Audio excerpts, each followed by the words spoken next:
Tignan yung mga olive, oh. Olive. At saka kung ano ang mga nuts ni nilagay. Tapos dito nila yung ginagamit sa olive siguro. Yan, para maging oil siya. And then, iluluto, mga ganyan. Ayan siya. Ayan, guys.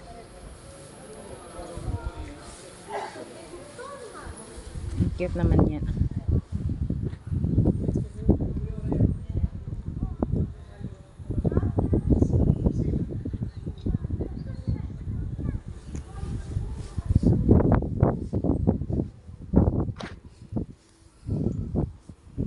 Wala, pabalik na kami, guys. Sarado na ang lahat.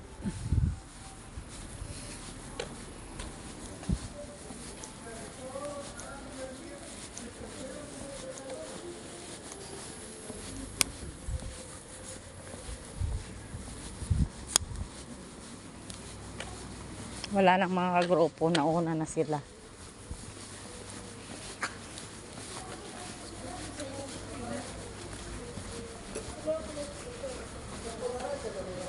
Ayan, dito, oh, breakfast.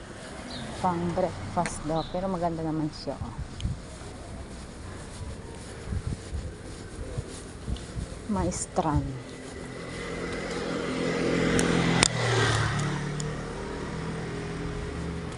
Nandun na si Alex, oh. Nauna na siya.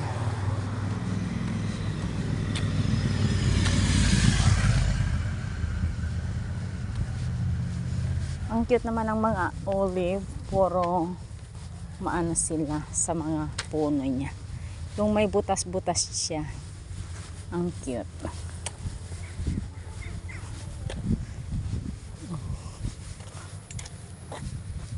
Tapos yung bahay doon, ah.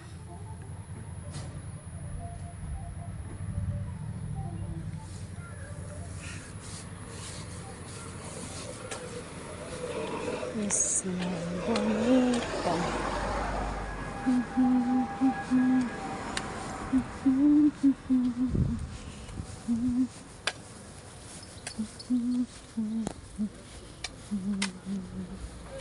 Express Market.